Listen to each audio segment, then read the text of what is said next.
a lot of people have their eyes on real estate these days. Sellers who need to sell are hoping prices will go up, but even more people who are looking to buy are hoping prices will come down even more. Now, this week a report came out from a leading brokerage in Canada that gives a summary of the change in price in 2022 for different regions in Canada, and then also gives their predictions for prices for 2023.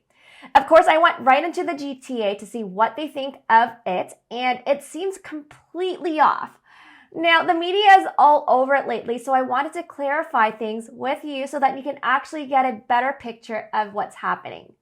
But before I continue, check this out. This is a heads up that you can get our complete Toronto real estate investing guide for free on our website. You can see things like a breakdown of typical costs, rents, appreciation, sample financials that you can change up to see how it affects your returns, and even try out a quiz to see what might fit you best. I'll put the link to the free guide in the description below. Don't forget to like this video and subscribe to our channel so you don't miss other content like this made just for real estate investors in Toronto. Let's check out what's going on here. They're saying interest rates have risen a lot this year and it'll probably go up a bit more in 2023. Now that's going to impact our GDP and increase our chances for a recession. You probably know this too, and I definitely agree with them on this. Because interest rates are still high, that's definitely going to limit the price growth on our real estate. And if interest rates don't come down, plus we see a recession, that's definitely going to put more pressure on our real estate prices. Now let's hop over to the CREA MLS Home Price Index for Canada. In Canada, we've come down 15% from the peak, but chances are prices at the peak was probably overextended. So if you compare the current October 2022 prices to the 2021 average, we're still 4% above that and just 1% lower than the October 2021 prices. Now, assuming we're talking about end user homes, fixed rates went from 2.5% to 5.5%. So this actually means that prices have to drop 30% for a new purchase just to be just as affordable for new buyers today. This report is predicting a 3.3% price drop for 2023 for Canada, which means they think prices will stabilize from here on. So that's actually a lot more comforting compared to what happened this year. But unfortunately, based on affordability alone, I would have to disagree on them on this and say Canada as a whole probably has a lot more room to come down in 2023. Now, you're probably watching this video because you're based in Toronto, so let's zoom into the numbers for the GTA from CREA. We're down 18% from the peak prices, but again, still up 5% compared to 2021 prices here, and also only 1% lower than the October 2021 prices. So the situation in the GTA is actually pretty similar compared to Canada as a whole so far. Now let's take a look at the Outlook report again. Right off the bat, the numbers are extremely off. They're saying the GTA home prices average around $550,000 in 2022, which is impossible. That's also a 50% drop from 2021, which is crazy. Their math is also off here because they calculated this as an 11% increase.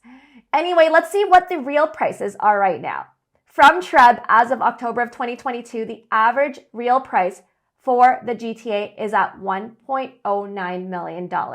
There's so many things wrong with this report right now that I'm a little bit concerned about its credibility. But to be thorough, we can see what they think about 2023 prices for the GTA.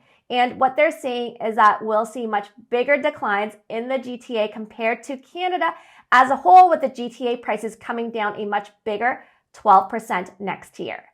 So here's where we're at. Given the affordability situation, there is room for double-digit price drops still in 2023 for the GTA as a whole, and this will primarily be in the starter end user homes where homeowners are really much more stretched and much more leveraged. The part that we do disagree on is that we don't think the GTA would see the biggest declines because affordability is based on interest rates, and that's across the country as a whole. And if we are in a recession, I would expect Toronto's more diverse economy to be more stable compared to other parts of Canada that are more dependent on single economies. Now, we're an investment real estate brokerage in Toronto, and our clients mainly buy starter 2-unit houses to invest in. And so I had to dig deeper here into our investment pockets because another double-digit price drop in 2023 is going to be scary for investors. The clear difference with rental properties is that rents have been rising, and that's been helping to counter the effects of rising interest rates. So if you look at this chart, you can see that prices also need to come down because of rate hikes, but it doesn't have to come down as much at 17% for Toronto's rental properties. And recent trends have also showed big differences in our investor submarket compared to Canada and the GTA as a whole. Generally, investors are much quicker to react to interest rate movements, and so prices have already come down 32% from the peak. On a year-over-year basis, homes are down 16% from October 2021 and down 17% from the 2021 average. So we're actually pretty much in the more affordable range now, and from our standpoint, we think that these prices are pretty likely to stabilize from this point on. So there's a few lessons learned here. I've always known to take forecasts with a grain of salt, especially in this more uncertain market that we're in. This report predicted a 10% price gain for Toronto in 2022, and obviously that did not happen, but even historical data, it turns out, could be really off too. So always fact check, even from credible sources, and dig into the data if you can, so you do not get misinformed. After digging into the data, I would say that overall, GTA home prices have been dropping at a similar rate compared to Canada, which is good to know. But it's also clear from our research that investment properties respond to interest rate movements faster than the overall market and don't need to drop as much because rents are there to help counter the effects of interest rate hikes. When you work with our team, you can definitely bounce news and ideas with us, and we love to talk Toronto real estate investing anytime. We're a real estate sales brokerage that focuses on investing in houses and multifamily homes in Toronto. And here's how it's like to work with us. First, we'll do a discovery call with you so that we get to know each other more, help you get your financing ready, and teach you how to analyze deals. Once you're set, our sales team will work with you to find opportunities on the market that fit you and eventually help you buy the best one for you. Houses typically need a bit of renovations, and we'll help you with a detailed scope of work and contractor connections. And then once you're ready to rent out the place, we also have our leasing and property management services if you need it. So if you want to learn more about any of this, just head over to our website at the link down below.